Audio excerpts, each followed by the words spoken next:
Murshidabad medical college থেকে refer করলো হচ্ছে যে, আমি কথা বলছি, এনআরএস হাসপাতালে এসে সেই রোগীর সাথে সঠিকভাবে না দেখেই হতো যে আপনার তাকে ঘুরিয়ে দিল, এখানে হবে না, পিজিতে যাও, পিজি থেকে আবার হতো যে যাও অমুক জায়গায় যাও। এইরকম ভাবে একটা হয়রানি রাজ্যের হাসপাতালগুলোতে হচ্ছে যে করা হয়। তার জন্য একটা সঠিক মনিটরিং কমিটি এবং রোগী কল্যাণ সহায়তা শিবিরগুলো যেগুলো আছে, গ্রাম থেকে আসা, এই যে প্রান্তিক গ্রাম থেকে আসা মানুষদের এই হয়রানি বন্ধ হওয়া দরকার। আর স্বাস্থ্য ব্যবস্থাতে যেগুলো দুর্বলতা আমাদের আছে এই সময়ে তৈরি হয়েছে, সেইগুলোকে হচ্ছে যে চিহ্নিত করে সেগুলো আগে দূর করা দরকার, যা সাধারণ মানুষকে প্রভাবিত করে। আমি কত টাকা এখানে বিধানসভায় দাঁড়িয়ে কত কোটি টাকা বাজেট পেশ করলাম, কত টাকা খরচ হবে, তার থেকেও বড় কথা হচ্ছে যে এই যে টাকা আমরা বরাদ্দ করছি তা একেবারে প্রাইমারি হেলথ সেন্টার পর্যন্ত সেই টাকা পৌঁছাচ্ছে কিনা বা তার সঠিক ব্যবহার হচ্ছে কিনা, এইটা আমাদের অভিমুখ হওয়া দরকার। এই সময়কালে দাঁড়িয়ে আমরা দেখেছি প্রান্তিক ক্ষেত্রে যে স্বাস্থ্য ব্যবস্থা, যেমন গ্রামীণ প্রাথমিক স্বাস্থ্য কেন্দ্রগুলো একেবারে ভেঙে পড়েছে। আমি বলছি, আমি বিধানসভা বিধায়ক নির্বাচিত হওয়ার পরই আমার ডোমকল বিধানসভা এলাকাতে আমি নিজে হচ্ছে যে প্রাথমিক স্বাস্থ্য কেন্দ্রগুলো হচ্ছে যে ভিজিট করি।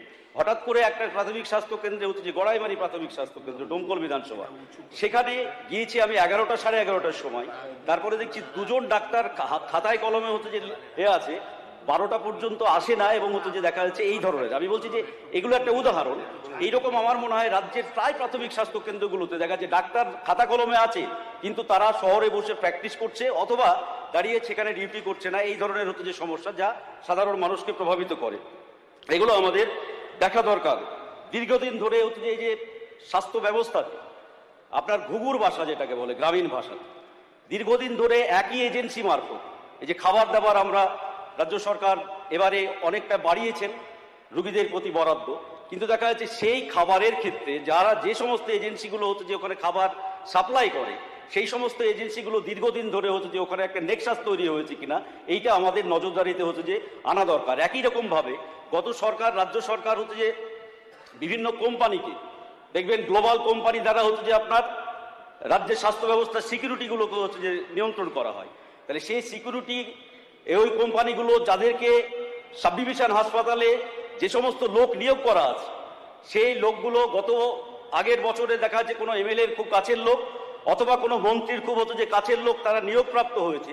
পরবর্তী ক্ষেত্রে দেখা যাচ্ছে ওইখানে ওয়ার্ড গার্ল, ওয়ার্ড বয় সহ সিকিউরিটির লোক, যাদের কোনো ধরনের মান যোগ্যতা যাচাই করার কোনো ধরনের কোনো কমিটি নেই, এই ধরনের লোকদেরকে সিকিউরিটিতে হচ্ছে যে ঢোকানো হয়েছে। এই উদাহরণ হচ্ছে যে বিভিন্ন জায়গাতে আমাদের রাজ্যের, এটা হচ্ছে যে অভিজ্ঞতা, এটা আমাদের দেখা দরকার। দ্বিতীয়ত হচ্ছে যে না হলে হাসপাতালে, যেটা এই সরকার বা আমরা চাই, সবাই বিধানসভার সকল সদস্যই চাই, যে বিগত দিনের যে ঘটনাগুলো ঘটেছে হাসপাতালের অভ্যন্তরে, সেই ধরনের ঘটনাগুলো বিশেষ করে সিকিউরিটি ক্ষেত্রে যদি আমরা কোনো ধরনের শিথিলতা দেখাই, তাহলে সেটা কিন্তু খুব ভয়ঙ্কর পরিস্থিতি হবে।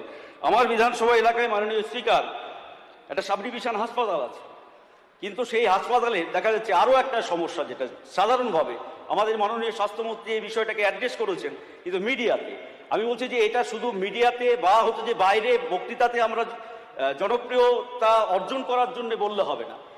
আমাদের মাননীয় ডাক্তারবাবু, সবাই না কিন্তু একটা অংশের ডাক্তারবাবুরা কি সঠিক পরিষেবা হাসপাতালে সরকারি চাকরি করছে, অথচ গিয়ে হাসপাতাল তা তাদের কাছে প্রায়োরিটি হচ্ছে না।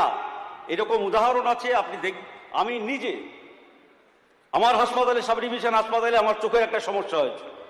আমি সাব ডিভিশন হাসপাতালে গিয়ে সেই চোখের ডিপার্টমেন্টে গিয়ে দেখছি বেলা 12:30 পর্যন্ত সেই চোখের ডাক্তার, যিনি প্রধান দায়িত্বে হেড, তিনি হতে যে বাইরে চেম্বারে প্র্যাকটিস করছেন। আমি ডাক্তারবাবুদের অসম্মান করতে চাই না, কারণ আমাদের এখানে অনেক রাজ্যে প্রতিযোগিতা ডাক্তারবাবুরা আছে যারা এখনো পরিষেবা দিচ্ছেন মানুষকে, কিন্তু এই ধরনের একটা চক্র যেটা প্রত্যেকটা হাসপাতালে সমস্যা তৈরি করে। সঠিক সময়ে, যেখানে 11টা থেকে বা হতো যে 9টা থেকে, সকাল 9টা বা 10টা থেকে হচ্ছে যে আউটডোর করা দরকার, 12টা বেজে যাচ্ছে, 1টা বেজে যাচ্ছে, আউটডোরে না গিয়ে প্রাইভেট প্র্যাকটিস করছে। এই বিষয়গুলো হচ্ছে যে আমাদের গুরুত্ব দিয়ে হচ্ছে যে দেখা দরকার। একই রকমভাবে স্বাস্থ্য ব্যবস্থার মূল যে বিষয়টা হচ্ছে যে স্বাস্থ্য সচেতনতা, সেই ক্ষেত্রে আমাদের আশাকর্মীরা আছে। তাহলে আশাকর্মীদের যে কাজটা করা দরকার, গ্রামে গ্রামে গিয়ে, পরিবারে গিয়ে, বা হচ্ছে যে আমার গর্ভবতী মায়েদেরকে যে ধরনের সচেতনতা দেওয়া দরকার, সেইগুলো সঠিকভাবে হচ্ছে কিনা, এইগুলো হচ্ছে যে আমাদের আগামী দিনে হচ্ছে যে লক্ষ্য রাখা ভীষণভাবে হচ্ছে যে দরকার। তারপরে হচ্ছে যে দেখবেন আমাদের, বিশেষ করে আমি দাবি করছি যে বেড, এই যে মুর্শিদাবাদের মতো জেলা থেকে রেফার করে গ্রামান্তর থেকে রুগীরা নিয়ে আসা হয়। এইখানে দেখা যাচ্ছে মেডিকেল কলেজ থেকে, মুর্শিদাবাদ মেডিকেল কলেজ থেকে রেফার করলো হচ্ছে যে, আমি কথা বলছি, এনআরএস হাসপাতালে এসে সেই রুগীর সাথে সঠিকভাবে না দেখেই হতো যে আপনার তাকে ঘুরিয়ে দিল, এখানে হবে না, পিজিতে যাও, পিজি থেকে আবার হতো যে যাও অমুক জায়গায় যাও। এইরকম ভাবে একটা হয়রানি রাজ্যের হাসপাতালগুলোতে হচ্ছে যে করা হয়। তার জন্য একটা সঠিক মনিটরিং কমিটি এবং রোগী কল্যাণ সহায়তা শিবিরগুলো যেগুলো আছে, গ্রাম থেকে আসা, এই যে প্রান্তিক গ্রাম থেকে আসা মানুষদের এই হয়রানি বন্ধ হওয়া দরকার।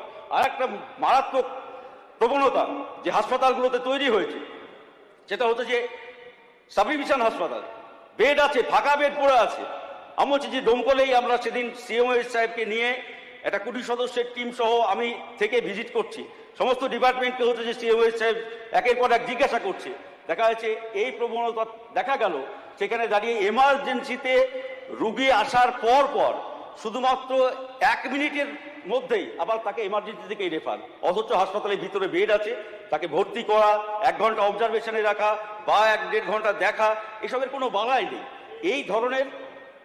এই ধরনের হচ্ছে যে প্রবণতাগুলো যেগুলো আমাদের দেখা দরকার, তবে আমরা সার্বিকভাবে যে কথা এই বইয়ে লেখা আছে সেই কথা আমরা বাস্তবায়িত করতে পারবো।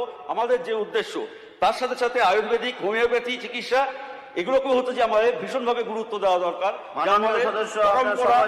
আমাদের ভারতবর্ষের আয়ুর্বেদিক চিকিৎসা, সেগুলো আয়ুর্বেদিক সেন্টার যেগুলো আছে সেগুলো ধুঁকছে বিভিন্নভাবে হচ্ছে যে পরিকাঠামোগত ভাবে, এবং হচ্ছে যে সেই দিকে নজর না দেওয়ার কারণে সেই রকম ভাবে আমি বলবো যে ব্লাড ব্যাংকেরও বিষয়, মাননীয় স্পিকার একটু 1 মিনিট, সেটা হচ্ছে যে ব্লাড ব্যাংকের অপ্রতুলতা অনেক সময়ে আমাদের দেখা যাচ্ছে এইটা হচ্ছে যে একটু নজর দেওয়া দরকার, যাতে আমরা ব্লাড ব্যাংকের সংখ্যা আরো বাড়াতে পারি। ধন্যবাদ মাননীয় স্পিকার।